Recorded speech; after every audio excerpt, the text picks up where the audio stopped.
Miguel Jesús, buenas tardes. Muy buenas tardes, Julio. Tecleador, soy tecleador. Tecleador. Todo lo demás no existe. Es usted un excelso tecleador, aunque sea usted tan modesto, Jesús Esquivel. Pero bueno, tecleador, pues. Nada más, tecleador. Y en lo de excelso está de más. Bueno, Jesús, ayúdanos. ¿Qué está pasando? ¿Qué sucedió? ¿Por dónde va el tiro? Hay mil especulaciones. Se entregó. Se entregó.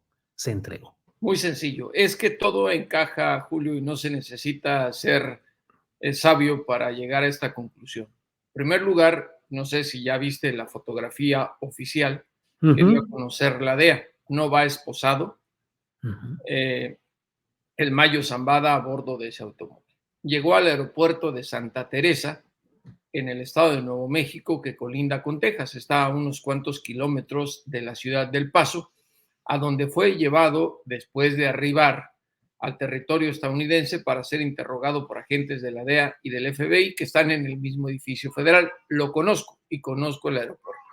El día de ayer, Julio, cuando estaba todas las dudas si había sido detenido o no, hablé con un alto funcionario de la DEA y me dijo que cuando arribó al aeropuerto, junto con Joaquín Guzmán López, el hijo de Chapo Guzmán, uno de los hijos, lo primero que dijo el Mayo fue: ya llegué.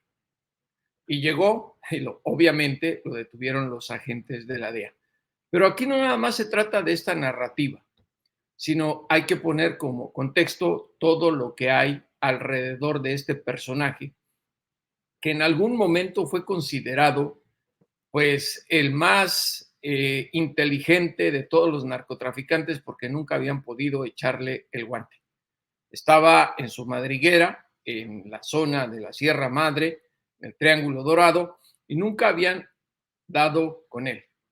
Ahora bien, es muy importante el juicio de Joaquín El Chapo Guzmán Loera y un personaje en especial, Jesús Vicente Zambada Niebla, el Vicentillo, el primogénito de El Mayo Zambada, que hace un tiempo está en libertad como testigo protegido de los Estados Unidos, bajo otra identidad, con gran parte del dinero que amasó en el narcotráfico, viviendo tranquilamente al lado de su familia. ¿Por qué es importante el juicio? Porque ahí, Julio, no sé si lo recuerdes muy bien, pero ahí narró ante las autoridades cómo él, en detención, le entregó al gobierno de Estados Unidos las ubicaciones de las casas de seguridad de su papá, donde estaban ubicadas en la sierra las pistas clandestinas de aterrizaje y despegue de avionetas, los nombres de contactos de su padre y los números telefónicos. El viernes 4 de enero de 2019, cuando se presentó por segundo día a testificar en el juicio allá en Brooklyn, Nueva York, fue cuestionado por los abogados del Chapo del por qué no habían detenido a su padre si él les había entregado toda la información. Y recuerdo perfectamente su cara, sonriente y con burla, mirando a los fiscales, y les dijo a los abogados del Chapo: eso pregúntenselo a ellos. Y además recordó que una noche, mientras lo tenían en la celda de castigo conocida como El Hoyo, los agentes de la DEA lo sacaron y le llevaron un teléfono celular. ¿Y quién crees que estaba al otro lado de la línea, mi querido Julio? Híjole, no. Dinos, Jesús, por favor. El Mayo Zambada. El Mayo. Se comunicaron telefónicamente con él los agentes de la DEA. En ese juicio, y esto también hay que tenerlo muy en cuenta, él narró cómo su padre ordenó asesinatos, cómo su padre coordinaba el trasiego de drogas a Estados Unidos y cómo tenía bajo la nómina de pagos del cártel de Sinaloa a gobernadores, a generales, a coroneles, a policías, a políticos. Por eso creo que tras esta detención entre paréntesis, entrega, ha de haber mucha gente de gobiernos, militares, que han de estar bastante nerviosos y preocupados, empezando por alguien que se encuentra en Madrid, que dicen por ahí el chisme, Julio, a mí no me lo creas, que anda buscando Bacardí por todos lados. Ándale. Y bueno, la otra cuestión aquí es importante también. Debe ser una caldera grande de nervios, yo creo. Así ahorita Exactamente, ardiendo la caldera esa. Sí. ardiendo la caldera. Hay otro dato muy importante. El 6 de junio de este año, no sé si recuerdes la información, las agencias de noticias, especialmente AP, dio a conocer que la DEA aseguraba que el Mayo Zambada estaba muy enfermo de diabetes. ¿La Sí, recuerdas, la nota? sí, claro, claro. Y la pregunta que se puede hacer uno por lógica, ¿le mandaron a un doctor? ¿Cómo sabían que estaba enfermo? Pues porque estaban en comunicación. Hay que agregar un detalle que da a conocer el periódico The New York Times, que me parece Sí, que hasta el momento ha hecho el mejor trabajo, que no le han dado tanta importancia en Estados Unidos a esto, también hay que decirlo, que las negociaciones para esta entrega llevaban 3 años. sí, sí, sí, lo leí. Y eso es muy importante, que es más o menos el tiempo en el cual el Vicentillo entró al programa de testigos protegidos. Y es ahí donde uno entiende este tipo de trato que le dieron al Mayo Zambada. Lo que desconcierta un poco y también tiene cierto sentido es que llegara acompañado de uno de los hijos del Chapo Guzmán, de su Sí, compadre, porque se suponía que estaban en conflicto por el mercado de las drogas sintéticas elaboradas con fentanilo. Ahora bien, la prensa en nuestro país, que no es nada dada a especular, mi querido Julio, y a inventar cosas y a olvidarse de la historia periodística, cuando se dieron cuenta que en el Buró Federal de Prisiones no estaba registrado Ovidio, otro de ujú, los hijos del Chapo, empezaron a decir que lo habían dejado en libertad, que tal vez era el cambio por la entrega del Mayo, en fin, puras estupideces. Ovidio está acusado ante una corte federal bajo la vigilancia de un juez federal, que estos no se andan con payasaditas, y cuando salen del registro del buró es porque han sido trasladados a otro lugar o porque se enfermaron y están en un hospital, pero nunca dejan de estar bajo la custodia de autoridades federales, en este caso los US Marshals.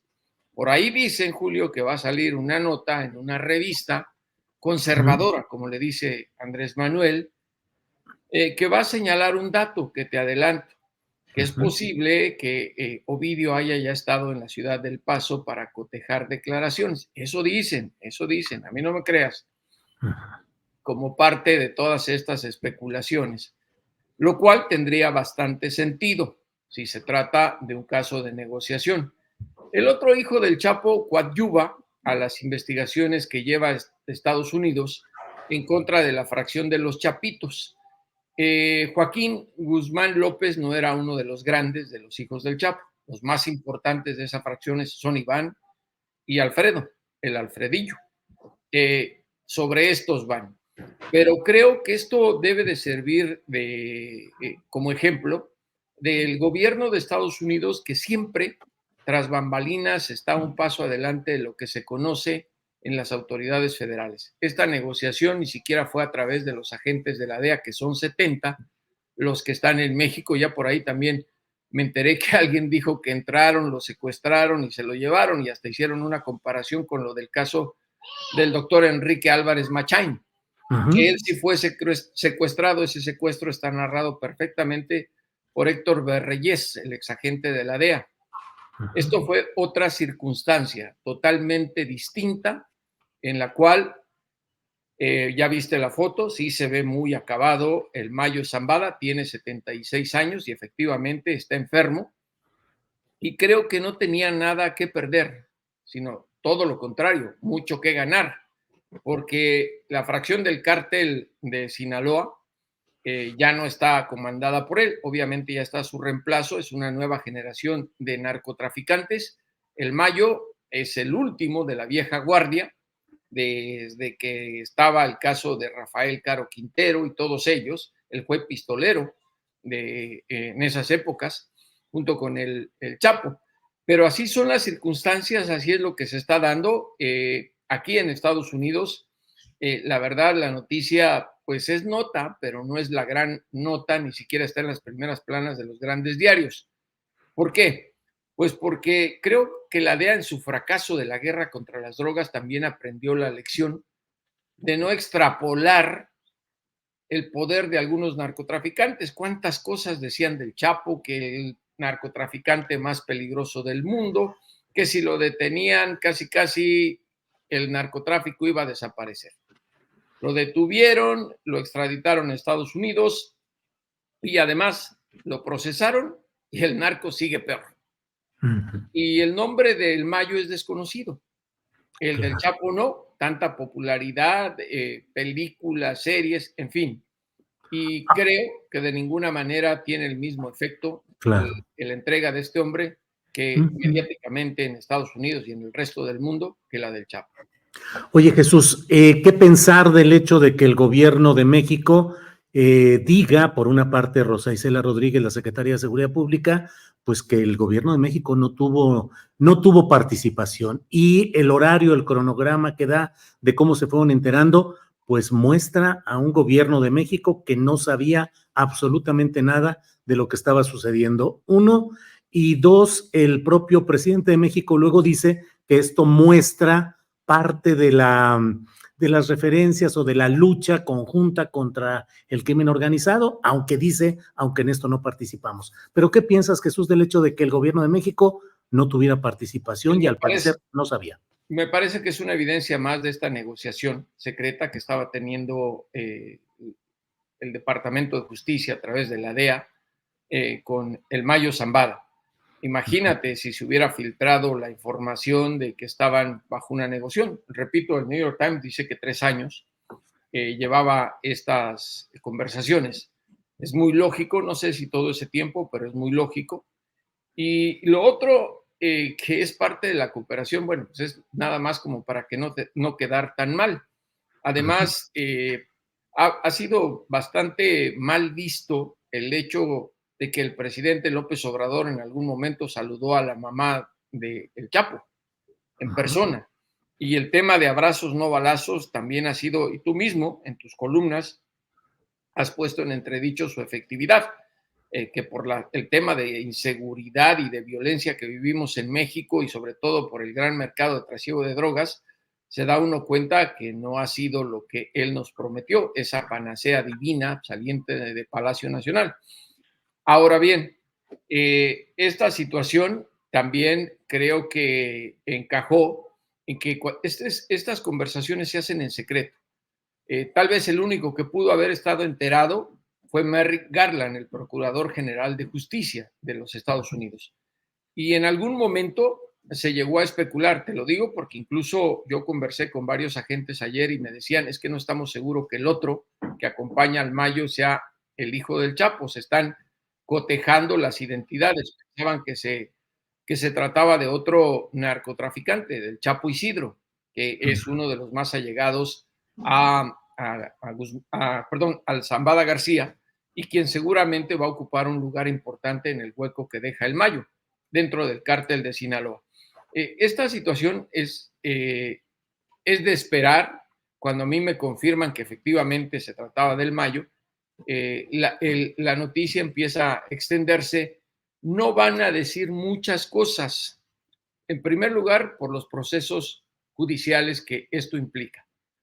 El Mayo está acusado de conspiración, de tráfico de cocaína, de heroína, de marihuana, anfetaminas, metanfetaminas y drogas sintéticas elaboradas con fentanilo en varios estados de la Unión Americana, en Arizona, en California, en Texas, en Georgia, en Florida, en Illinois, en Nueva York, en Washington, D.C. De todos estos encauzamientos, Julio, el más sólido y el más grave, que implica otras cosas, el delito de conspiración, así sea para traficar medio gramo de cocaína a Estados Unidos, implica cadena perpetua. Si se le declara culpable en un proceso judicial y se le demuestra, porque recuerda que nadie es culpable en Estados Unidos bajo la ley hasta que te demuestren lo contrario. Pero el asesinato o homicidio implica otra cosa. Y esa es la acusación que tiene en Illinois, en Chicago, en donde va a ser procesado Ovidio. Es muy probable que ya que se declaró inocente en la Corte Federal en El Paso, Texas, ahí tuvo que ser porque ahí fue interrogado y ahí era el lugar más cercano, pues ahora venga el proceso de negociación dentro del Departamento de Justicia de a dónde puede ser extraditado internamente para enfrentar los delitos que le imputan en una corte federal. Hay otra posibilidad y que a lo mejor, si se da, confirma todo esto de que fue un asunto negociado y muy bien pactado por el Mayo y su hijo el Vicentillo con Estados Unidos, que puede evitar el juicio si desde ahora se pone a cooperar, como lo hizo la Barbie. No sé si te acuerdas de ese caso, no hubo juicio con la Barbie.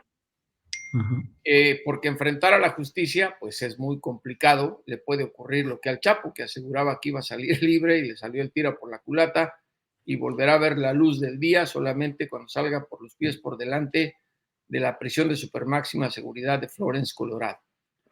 Híjole, Jesús, pues muchos ángulos, muchas versiones y mucho la perspectiva de lo que puede Y mucha suceder. desinformación, Julio, Mucha mucha desinformación. desinformación. No es que yo tenga la verdad absoluta, pero yo te estoy hablando en base a lo que a mí me dijeron agentes de la DEA antes de que se conociera públicamente que ya estaba, que los documentos que existen en la Corte Federal del Distrito Este en Brooklyn, Nueva York, del juicio contra el Chapo Guzmán. No olviden que el Vicentillo fue clave para el proceso de Joaquín y para que se le echara el guante a Genaro García Luna y al propio general Salvador Cienfuegos Cepeda. Hay otro incidente que la gente olvida con tanta facilidad y más los medios, que cuando era Vicente Fox presidente, narró el Vicentillo en la corte que él fue a Los Pinos personalmente a reclamarle al jefe del Estado Mayor Presidencial, un general que andaban molestando a su mamá. Ese era el poder del Mayo Zambada. Entonces, por eso insisto, que ha de haber mucha gente, sobre todo en las Fuerzas Armadas, preocupados. De políticos, ni hablemos. Pon los nombres que quieras en la baraja y podríamos empezar por Felipe Calderón, Manlio Fabio Beltrones y un número enorme de políticos, expolíticos, gobernadores y todo lo que quieras, y más los del estado de Sinaloa. Pues Jesús Esquivel, como siempre, muy agradecidos de tu amabilidad, de que puedas compartir con nosotros el producto de tu tecleo y tu reporteo. Así es que gracias, Jesús, como siempre. Tecleador, Jesús Esquivel. Muy bien, Jesús, pues muchas gracias y estaremos atentos a ver qué es lo que sigue en esta historia. Gracias, Jesús. Un abrazo, Julio. Gracias que a ti. estés bien. Hasta luego.